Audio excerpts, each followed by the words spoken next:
Hi viewers, welcome to our channel. ప్రస్తుతం మనతో పాటు సీనియర్ జర్నలిస్ట్ దాము బాలా సార్ వారితో మాట్లాడదాం. నమస్కారం సార్. నమస్తే.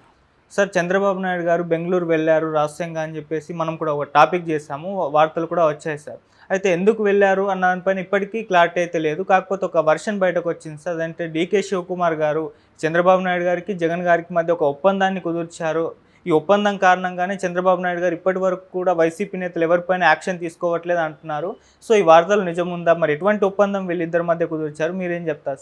ఈ వార్త అయితే బయటకు వచ్చింది. అంటే చంద్రబాబు జగన్ మధ్య డీకే శివకుమార్ మధ్య వర్తిత్వం వహించి ఒక ఒప్పందాన్ని కుదిర్చారు తాత్కాలికంగా. అదేంటంటే జగన్ జోలికి చంద్రబాబు వెళ్ళడు, చంద్రబాబు జోలికి జగన్ రాడు. అంటే ఈ ఈ ప్రభుత్వం హామీలు అమలు చేయకపోయినా ఇంకోటి ఇబ్బందులు పెడుతున్న పెద్ద ఎత్తున ఉద్యమాన్ని నిర్మించడం అవేమి జగన్ చేయడు. అట్లాగే జగన్కి సంబంధించిన వైసీపీ ముఖ్య నాయకుల మీద కానీ జగన్ మీద కానీ సీరియస్ యాక్షన్కి చంద్రబాబు వెళ్ళడు. ఇది కండిషన్ అని చెప్తున్నారు. గతంలో కూడా కేసీఆర్కి చంద్రబాబు మధ్య కూడా ఇలాంటి ఒప్పందమే జరిగి అప్పట్లో కేసీఆర్ బ్రహ్మదేవుడు కూడా ఆపలేడు చంద్రబాబుని జైలుకి పంపించకుండా ఇవన్నీ మాట్లాడినాడు. తర్వాత కేసీఆర్ సైలెంట్ అయిపోయాడు మన ఓటుకు నోటు కేసులో. ఆ తర్వాత ఆ ఒప్పందంలో భాగంగా చంద్రబాబు హైదరాబాదు రాజధానిగా 10 ఏళ్ళు ఉన్నప్పటికి కూడా ఆయన హుటాహుటిన వెళ్ళిపోయి అక్కడ ఉద్యోగులని వెళ్ళి ఇబ్బందులు పెట్టాడు. ఇక్కడ నుంచి ఉద్యోగులంతా పోవాల్సి వచ్చింది. సో ఇటువంటి ఒప్పందమే ఇప్పుడు జగన్ చంద్రబాబు మధ్య కూడా జరిగింది అని అనుకుంటున్నారు. యాక్చువల్గా తెలుగుదేశం వాళ్ళే ఒపీనియన్తో ఉన్నారు. అసలు ఎందుకు షాక్ అవుతున్నారు తెలుగుదేశం వాళ్ళు? చంద్రబాబుకి చేత కావట్లేదా, లేకపోతే ఏదైనా కారణం ఉందా అన్నది తెలుగుదేశం వాళ్ళలోనే డౌట్లు ఉన్నాయి. ఎందుకంటే చంద్రబాబు ఇప్పటికే చర్య తీసుకోవాలి. మొన్న తెలుగుదేశం మీడియాలో కూడా ఇలాంటి ఒక కథనం వచ్చింది. అదేంటంటే చంద్రబాబు జైల్లో ఉన్నప్పుడు ఏ అధికారి ఉన్నారో ఆ అధికారికి మళ్ళీ మంచి పోస్టే ఇస్తున్నారు, అధికారిని ఏ రకంగా ఇబ్బంది పెట్టట్లే. అప్పుడేమో చంద్రబాబును అతను చాలా ఇబ్బందులు పెట్టాడు అని అప్పుడు అంత ఆరోపణలు వచ్చాయి. అట్లా చాలామంది అధికారులు చంద్రబాబు లేకపోతే తెలుగుదేశం నాయకుల్ని ఇబ్బందులు పెట్టిన వాళ్ళందరూ వాళ్ళకి మంచి పోస్టులే ఇస్తున్నారు, వాళ్ళని ఏ రకంగా ఇబ్బంది పెట్టట్లేదని. కానీ వైసీపీ ఏమో 16 మంది సీనియర్ ఐపీఎస్ ఆఫీసర్లని మెమోలు జారీ చేసి రోజంతా కూర్చొని బొమ్మని చెప్తున్నారు ఆఫీస్కి వచ్చి, ఏం పని ఇవ్వకుండా అని కథనం వచ్చింది. సో ఓవరాల్గా తీసుకుంటే మనకి ఓపెన్గానే రాధాకృష్ణ కూడా 2-3 ఎడిటోరియల్లే రాస్తాడు ఆయన కొత్త పలుకులే. ఎందుకంటే చంద్రబాబు జగన్ మీద ఏం చర్యలు తీసుకోవట్లేదని ఆయన ఓపెన్గానే రాస్తాడు. సో అంటే ఓవరాల్గా తెలుగుదేశంలో అసంతృప్తి అయితే విపరీతంగా పెరుగుతుంది చంద్రబాబు మీద. ఎందుకు జగన్ మీద ఏమి చర్యలు తీసుకోవట్లేదు. జగన్ మీదే కాదు, ఇప్పుడు వల్లభనేని వంశీని అరెస్ట్ అని ఎప్పటి నుంచో తెలుగుదేశం మీడియా రాసింది. పట్టుకుంటున్నారు, హైదరాబాద్కి ఒక టీం వచ్చింది, అక్కడికి ఒక టీం, ఏం అవ్వలేదు ఇప్పటివరకు. వల్లభనేని వంశీ గురించి వార్తలు లేవు. కొడాలి నాని ఈరోజు అరెస్టు రేపు అరెస్ట్ అన్నాడు. వాళ్ళకి ఎవరికి కూడా ఇంకా ముందస్తు బెయిల్ కూడా రాలేదు, అయినా వాళ్ళని ఎవరు అరెస్ట్ చేయలేదు. అట్లాగే చాలామంది మంగళగిరి టీడీపీ ఆఫీసు మీద దాడి కేసులో అందరినీ లేలప్పారెడ్డి దగ్గర నుంచి అందరిని అరెస్ట్ చేసేస్తారన్నారు, ఏమి జరగలేదు. మదనపల్లి రెవెన్యూ డివిజన్ ఆఫీసులో ఫైళ్ళ దగ్ధం కేసులో పెద్దిరెడ్డిని లోపలేసేస్తారన్నారు, ఇప్పటివరకు ఏమీ జరగలేదు. ఆ అధికారులను మాత్రమే జైలు వేశారు, వాళ్ళకి బెయిల్ వచ్చింది. సో అట్లాగే చాలా చోట్ల మొన్ననే టీటీడీ ఆఫీసులో కూడా అడ్మినిస్ట్రేటివ్ బ్లాక్లో ఫైళ్ళు దగ్ధమైనాయి. అట్లాగే ధవళేశ్వరంలో ఫైళ్ళు దగ్ధమైనాయి. ఇట్లాగా అనేక చోట్ల ఫైళ్ళు దగ్ధమవుతున్నా ఏమీ చర్యలు తీసుకోవట్లేదు. వైసీపీ నాయకుల మీద చాలా కేసులు ఉన్నాయి. ఫర్ ఎగ్జాంపుల్ రోజా ఆడుదాము ఆంధ్రాలో విపరీతంగా ఆమె డబ్బులు తినిందని, తర్వాత తిరుమలలో అనేకం జరిగాయని ఏం జరగలేదు. ఓన్లీ ఏంటంటే నోటీసులు ఇస్తున్నారు వాళ్ళకి. నిన్న కూడా బొమ్మన కరుణాకర్ రెడ్డికి ధర్మారెడ్డికి నోటీసులు ఇచ్చారు. నోటీసులు ఇవ్వడం తో సరిపుచ్చుకుంటున్నారు తప్ప ఎవరి మీద సిఐడి కానీ దూసుకుపోవడం కానీ ఏసీబీ వాళ్ళు వెళ్ళడం కానీ ఇవేమీ జరగలేదు. బిగినింగ్లో కొంత డ్రామా నడిచింది, ఏదో చేయబోతున్నాం రెడ్ బుక్ అని, మళ్ళీ ఏమీ జరగలేదు. పోనీ జగన్ పెద్ద ఎత్తున ఉద్యమం చేశాడా, ఒక ఢిల్లీలో ఒక డ్రామా చేసి వచ్చాడు తప్ప ఇంకేమీ జగన్ పెద్ద ఎత్తున దీని చుట్టూ ఉద్యమం కూడా ఏం చేయట్లేదు. ఎందుకంటే జగన్ ఉండడమే ఆంధ్రలో తక్కువ ఉంటున్నాడు. సో ఇప్పటికీ మనకు తెలిసిన సమాచారం ప్రకారం జగన్ 6 సార్లు బెంగళూరు వెళ్ళి కొద్ది రోజులు అక్కడ ఉండి వస్తున్నాడు. సో అప్పుడే అందరూ కూడా అన్నారు, ఎందుకు జగన్ మాటిమాటికి బెంగళూరు వెళ్తున్నాడు.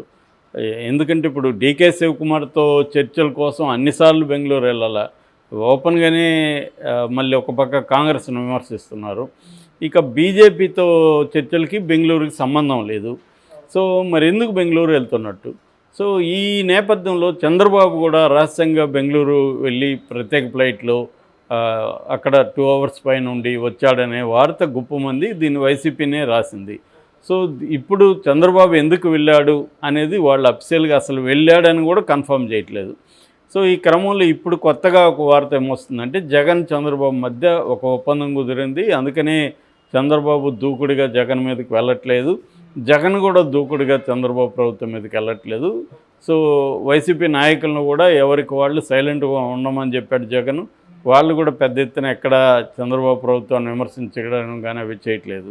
ఇక్కడ మనం చూస్తే కేటీఆర్, రేవంత్ రెడ్డి వీళ్ళు వచ్చిన 4 రోజుల్లోనే ఇక్కడ స్టార్ట్ చేసేసారు. కేసీఆర్ కూడా వీధుల్లోకి వచ్చి ఇది చేశాడు. జగన్ అటువంటివి ఏం చేయలేదు. వరదలు వచ్చాయి, అక్కడ హామీలు అమలు కాలేదు, అక్కడ అనేక క్రైమ్ ఇన్సిడెంట్లు జరుగుతున్నాయి పెద్ద ఎత్తున. ఇప్పుడు మొన్న కూడా అచ్యుతాపురం సెజ్జుతో జరిగింది.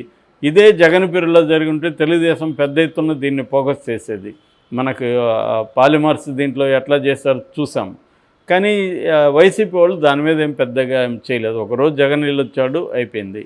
సో జగను స్ట్రాంగ్గా చంద్రబాబు మీద పోరాటం చేయట్లేదు, చంద్రబాబు కూడా స్ట్రాంగ్గా వైసీపీ నాయకుల మీద కానీ జగన్ మీద కానీ ఇప్పటివరకు ఎటువంటి చర్యలు తీసుకోవట్లేదు. సో దీనికి ప్రధాన కారణం వీళ్ళిద్దరి మధ్య ఒక ఒప్పందం కుదిరింది అనే అంశం బయటకు వచ్చింది. దీనికి ఇంకొక వెర్షన్ కూడా చెప్తున్నారు, అదేంటంటే ఈవీఎంలని మ్యానిపులేట్ చేసి చంద్రబాబు వచ్చాడనే ఇది ఉంది, దాన్ని వైసీపీ ఎక్కువగా ఫోకస్ చేయకుండా ఉండాలనేది కూడా ఒప్పందంలో భాగం. అది ఆల్రెడీ ఏడీఆర్ అనే సంస్థ దీని మీద చెప్పింది కూడా, డేటా కూడా ఇచ్చింది. దాని మీద మొన్న కూడా ఉండవల్లి అరుణ్ కుమార్ కూడా మాట్లాడాడు. వీవీప్యాట్లని 3 నెలల వరకు ధ్వంసం చేయకుండా ఉండాలి, కానీ వీళ్ళు 10 రోజులని చేశారు. ఇప్పుడు మీనాకి గనుల శాఖ ముఖ్య కార్యదర్శిగా పదవి కూడా ఇచ్చారు.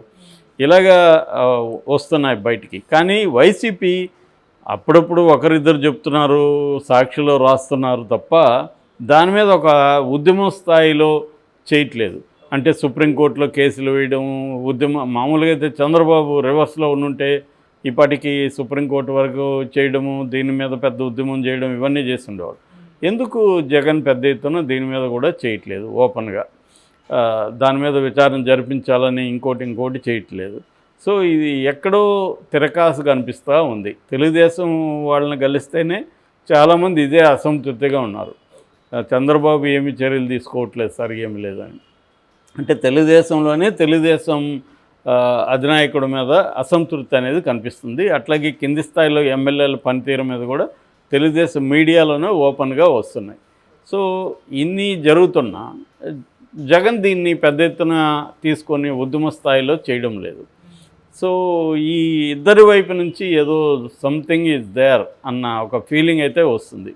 మరి చంద్రబాబుని మోడీ ఏమన్నా కంట్రోల్ చేస్తున్నాడా, జగన్ కూడా మోడీ కంట్రోల్ చేస్తున్నాడా తెలీదు. లేదా వీళ్ళిద్దరి మధ్య డీకే శివకుమార్ ఒప్పందం ఏమైనా కుదిర్చాడా, మరి ఇంకేమి ఒప్పందముల అంశాలు ఉన్నాయి అనేది చంద్రబాబు ఈ ఒప్పందానికి అసలు ఒప్పుకోవాల్సిన అవసరం జగన్ కంటే ఒప్పందంలో వెళ్ళాల్సిన అవసరం జగన్కు ఉంది.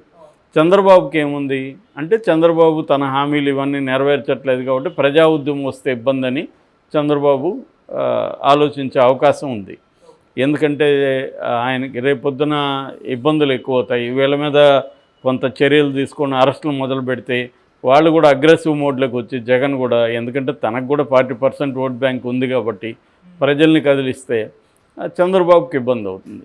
సో ఇప్పుడు ఫర్ ఎగ్జాంపుల్ వాలంటీర్లు అల్టిమేటివ్ ఇచ్చారు, 31వ తేదీ నుంచి మేము నివేదన కార్యక్రమం ఏదో మొదలు పెడతాం, నిరసన మొదలు పెడతామని. దాన్ని నిజానికి వైసీపీ వాళ్ళు గట్టిగా తీసుకుంటే వాళ్ళందరినీ కదిలించవచ్చు, పెద్ద ఉద్యమం రాష్ట్ర వ్యాప్తంగా చేయొచ్చు.